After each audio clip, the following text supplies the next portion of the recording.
ഒരു ചെറിയ ഫോഴ്സ് കൊണ്ട് വലിയ പാറയെപ്പോലും തോൽപ്പിക്കാമോ? നിങ്ങളെല്ലാവരും ഒന്ന് ഇമാജിൻ ചെയ്യൂ. നിങ്ങളൊരു വലിയ പാറയുടെ മുന്നിലാണ്. ആ പാറയുടെ ഭാരം വളരെ കൂടുതലാണ്. നിങ്ങളത് ഉയർത്താൻ ശ്രമിക്കുന്നു.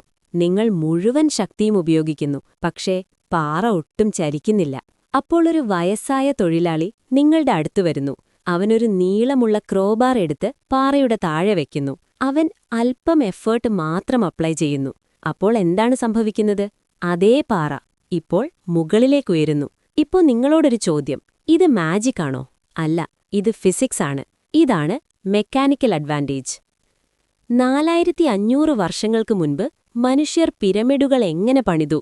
ഇന്ന് നമ്മൾ ക്രെയിൻസ്, ബുൾഡോസേഴ്സ്, ഹൈഡ്രോളിക് മെഷീൻസ് ഉപയോഗിക്കുന്നു. പക്ഷേ 2700 BC കാലത്ത് ഈജിപ്തിൽ മനുഷ്യർ പണിതു പിരമിഡുകൾ. ചില പിരമിഡുകളുടെ ഉയരം 330 മീറ്ററിന് മുകളിൽ. അവ പണിയാനുപയോഗിച്ച കല്ലുകൾ 70,000 കിലോഗ്രാം വരെ ഭാരം. ഇപ്പോൾ ചിന്തിക്കൂ, ക്രെയിനില്ല, മോട്ടറില്ല, ഇലക്ട്രിക് മെഷീൻസ് ഇല്ല. പിന്നെ എങ്ങനെ? ഉത്തരം വളരെ ലളിതമാണ്. അവർ ഉപയോഗിച്ചത് സിമ്പിൾ മെഷീനുകൾ. സിമ്പിൾ മെഷീൻ എന്താണ്? നമ്മുടെ ജോലി എളുപ്പമാക്കുന്ന ഒരു ഉപകരണമാണ്. ഇവയുടെ പ്രധാന റോൾ ഫോഴ്സിന്റെ മാഗ്നിറ്റ്യൂഡ് മാറ്റുന്നു, ഫോഴ്സിന്റെ ഡയറക്ഷൻ മാറ്റുന്നു. നമ്മുടെ ദിവസേന ജീവിതത്തിൽ പോലും ഇവയെല്ലാം നമ്മൾ കാണുന്നു. ഉദാഹരണങ്ങൾ: നെയിൽ പുള്ളർ, പുള്ളി, ലിവർ, ആക്സ്, സ്ക്രൂ, വീൽ. ഫിസിക്സിൽ പ്രധാനമായ 6 സിമ്പിൾ മെഷീൻസ് ഉണ്ട്. 1 liver, 2 pulley, 3 wheel and axle, 4 inclined plane, 5 screw, 6 wedge. ഒരു മെഷീൻ നമ്മുടെ ഫോഴ്സ് എത്ര മടങ്ങ് വർദ്ധിപ്പിക്കുന്നു? ഒരു സിമ്പിൾ മെഷീൻ ഉപയോഗിക്കുമ്പോൾ 2 പ്രധാന ഫോഴ്സസ് ഉണ്ട്. എഫേർട്ട്, നമ്മൾ മെഷീനിൽ അപ്ലൈ ചെയ്യുന്ന ഫോഴ്സ്. ലോഡ്, മെഷീൻ ഓവർകം ചെയ്യേണ്ട ഫോഴ്സ്. ഉദാഹരണം: നിങ്ങൾ ലെമൺ സ്ക്വീസർ ഉപയോഗിച്ച് നാരങ്ങ പിഴിയുമ്പോൾ നിങ്ങളുടെ കൈ നൽകുന്ന ഫോഴ്സ് എഫേർട്ട്. നാരങ്ങ നൽകുന്ന റെസിസ്റ്റൻസ് ലോഡ്. Mechanical advantage. എന്താണ് മെക്കാനിക്കൽ അഡ്വാൻറ്റേജ്?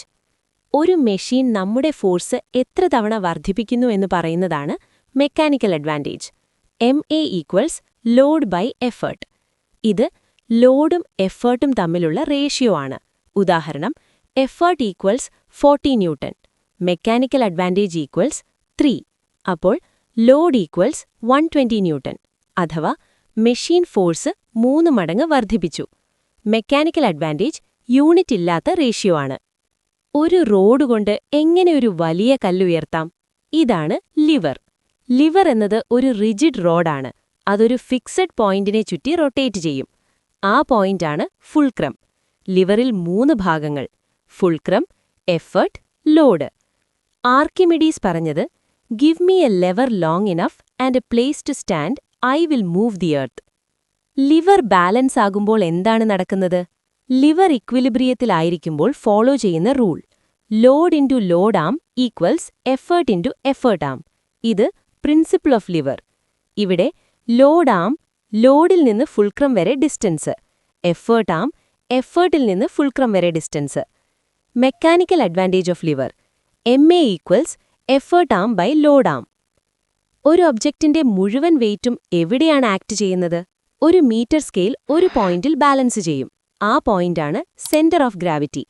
അത് ഒബ്ജക്റ്റിന്റെ മുഴുവൻ വെയിറ്റും ആക്ട് ചെയ്യുന്ന പോയിന്റ്. എല്ലാ ലിവറുകളും ഒരുപോലെയാണോ? ലിവറുകൾ ഫുൾക്രം, ലോഡ്, എഫേർട്ട് പൊസിഷൻ അനുസരിച്ച് 3 തരമാണ്. ഫസ്റ്റ് ഓർഡർ ലിവർ: ഫുൾക്രം ലോഡിനും എഫേർട്ടിനും ഇടയിൽ. Example: seesaw, scissors, common balance. MA <1, = 1, <1. Second order lever: load ഫുൾക്രവും എഫേർട്ടുമിടയിൽ. Example: wheelbarrow, nutcracker, lemon squeezer. ഇവിടെ എഫേർട്ട് ആം വലുതാണ്, അതുകൊണ്ട് MA <1. Third order lever: effort ഫുൾക്രവും ലോഡുമിടയിൽ. Example: fishing rod, forceps, tongs. MA <1, പക്ഷേ സ്പീഡും കൺട്രോളും കൂടുതൽ. പുള്ളി എങ്ങനെ ജോലി എളുപ്പമാക്കുന്നു? പുള്ളി എന്നത് റോപ്പുള്ള വീലാണ്, ഫിക്സഡ് പുള്ളി. MA = 1, എഫേർട്ട് = ലോഡ്, പക്ഷേ ഫോഴ്സിന്റെ ഡയറക്ഷൻ ചേഞ്ച് ചെയ്യും.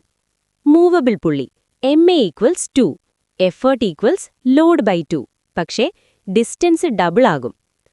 പല പുള്ളികൾ ചേർന്നാൽ എന്ത് സംഭവിക്കും? ഒരു സിസ്റ്റം ഓഫ് പുള്ളീസ് ഉണ്ടാകും. 1 മൂവബിൾ പുള്ളി MA=2, 2 pulleys MA=4, 3 pulleys MA=8, അഥവാ MA=2n. വീൽ ആൻഡ് ആക്സിൽ എമ്മിനെ ഹെവി ഒബ്ജക്ട്സ് ഉയർത്തുന്നു. ഒരു വലിയ വീൽ ഒരു ചെറിയ ആക്സിലുമായി ബന്ധിപ്പിച്ചിരിക്കും. വീല് റൊട്ടേറ്റ് ചെയ്താൽ ആക്സിലും റൊട്ടേറ്റ് ചെയ്യും. Mechanical advantage wheel radius by axle radius. Wheel വലുതായാൽ MA കൂടും. സൈക്കിളിൽ ഗിയേഴ്സ് എന്തിന്? ഗിയേഴ്സ് എന്നത് ടീത്തുള്ള വീൽസാണ്. ഇവ ഉപയോഗിക്കുന്നത് motion transfer, speed change, force change.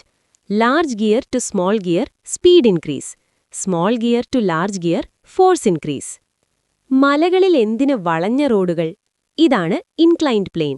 Heavy object direct lift ചെയ്യുന്നത് ബുദ്ധിമുട്ടാണ്. പക്ഷേ റാമ്പ് ഉപയോഗിച്ചാൽ എഫേർട്ട് കുറയും. Mechanical advantage length by height. Plane length കൂടുമ്പോൾ എഫേർട്ട് കുറയും. നൈഫ്, ആക്സ് എന്നിവ എങ്ങനെ വുഡ് മുറിക്കുന്നു? ഇവയാണ് വെഡ്ജ്. വെഡ്ജ് എന്നത് ഡബിൾ ഇൻക്ലൈൻഡ് പ്ലെയിൻ ആണ്. ലോങ് ആൻഡ് തിൻ വെഡ്ജ് ആണെങ്കിൽ മെക്കാനിക്കൽ അഡ്വാൻറ്റേജ് കൂടുതലാകും. സ്ക്രൂ ജാക്ക് എങ്ങനെ കാർ ഉയർത്തുന്നു? സ്ക്രൂ എന്നത് സിലിണ്ടറിനെ ചുറ്റിച്ചുറ്റിയ ഇൻക്ലൈൻഡ് പ്ലെയിൻ. ത്രെഡ് ഡിസ്റ്റൻസ് ആണ് പിച്ച്.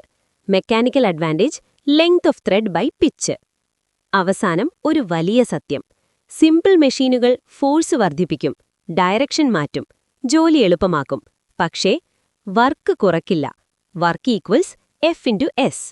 ഫോഴ്സ് കുറയുമ്പോൾ ഡിസ്റ്റൻസ് കൂടും. അതുകൊണ്ട് ടോട്ടൽ വർക്ക് ഒരുപോലെ തന്നെ.